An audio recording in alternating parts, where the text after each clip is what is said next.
Semot atau Kitab Keluaran pasal 4. Dan Mose menjawab dan berkata, "Namun lihatlah, mereka tidak mempercayaiku dan tidak mau mendengarkan suaraku, karena mereka akan berkata, Yahweh tidak menampakkan diri kepadamu." Lalu Yahweh berfirman kepadanya, "Apakah yang ada di tanganmu itu?" Dan dia menjawab, "Sebuah tongkat." Lalu dia berfirman, "Lemparkanlah itu ke tanah."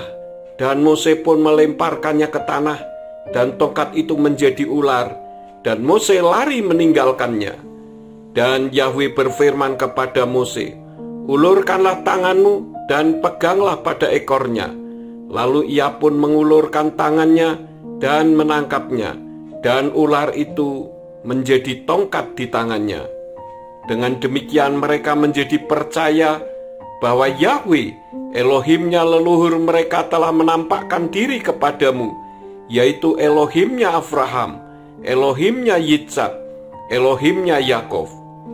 Dan Yahweh berfirman kepadanya lagi, "Sekarang masukkanlah tanganmu ke dalam bajumu."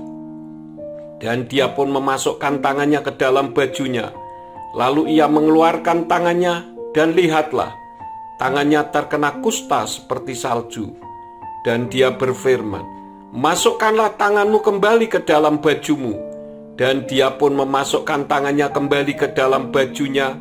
Lalu ia mengeluarkan tangannya dari dalam bajunya, dan tampaklah tangan itu pulih kembali seperti sedia kala.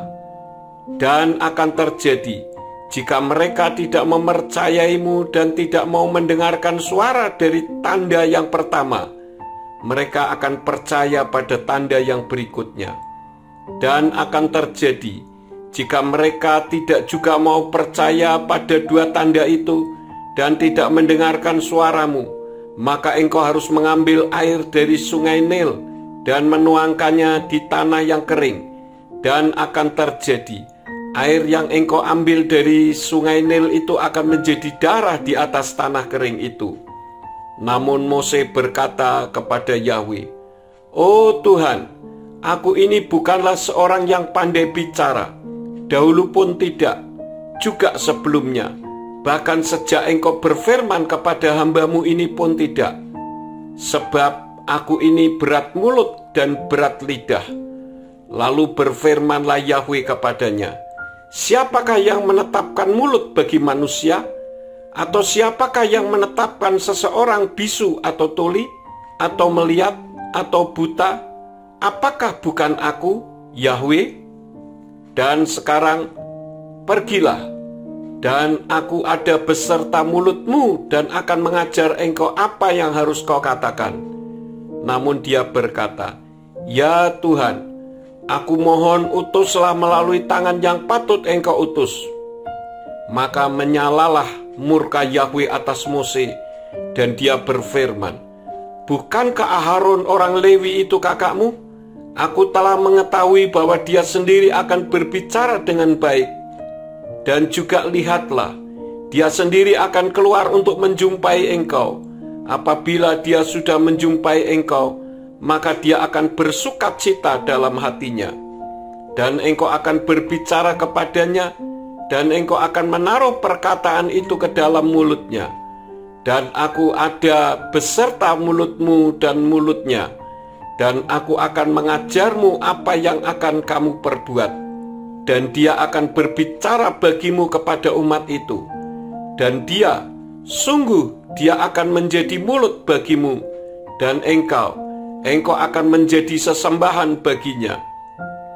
Dan engkau akan membawa tongkat ini di tanganmu, yang dengannya engkau akan membuat tanda-tanda itu." Lalu Mose pergi dan kembali kepada Yitro mertuanya, dan berkata kepadanya, "Izinkanlah aku pergi dan kembali kepada saudara-saudaraku yang ada di Mitsraim, dan melihat apakah mereka masih hidup." Dan Yitro berkata kepada Mose, "Pergilah dalam damai." Dan Yahweh berfirman kepada Mose di Midian, "Pergilah, kembalilah ke Mitsraim, karena semua orang yang menginginkan nyawamu sudah mati." Dan Mose membawa istri dan anak-anaknya dan menaikkan mereka ke atas keledai, dan dia kembali ke tanah Mitsraim. Dan Mose membawa tongkat Elohim di tangannya.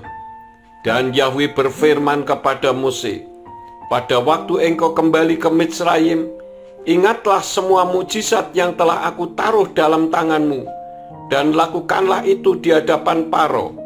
Dan aku akan mengeraskan hatinya, dan dia tidak akan membiarkan umat itu pergi. Dan engkau akan berkata kepada Faro, beginilah Yahweh berfirman, Yisrael adalah anakku, anakku yang sulung. Dan aku berfirman kepadamu, suruhlah anakku pergi, dan biarlah dia melayani aku. Tetapi jika engkau menolak untuk menyuruhnya pergi, lihatlah, akulah yang akan membunuh anakmu, anak sulungmu.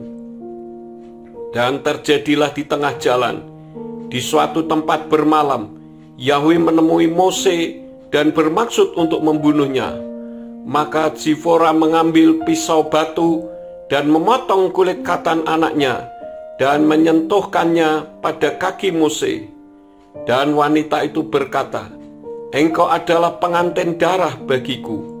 Maka dia surut daripadanya pada saat wanita itu berkata pengantin darah mengenai sunat itu. Dan Yahweh berfirman kepada Aharon, pergilah ke padang gurun menemui Mose. Lalu ia pergi dan menemuinya di gunung Elohim, dan dia menciumnya. Dan Mose memberitahu Aharon semua firman Yahweh yang telah dia sampaikan kepadanya, dan semua tanda yang telah dia perintahkan kepadanya. Lalu Mose dan Aharon pergi dan mengumpulkan seluruh tua-tua Bani Israel. Dan Aharon mengucapkan semua firman itu yang telah Yahweh ucapkan kepada Mose. Dan dia melakukan tanda-tanda itu di hadapan umat itu. Dan percayalah umat itu. Dan mereka mendengar bahwa Yahweh melawat Bani Israel, dan bahwa dia telah melihat kesengsaraan mereka. Dan mereka sujud serta menyembah.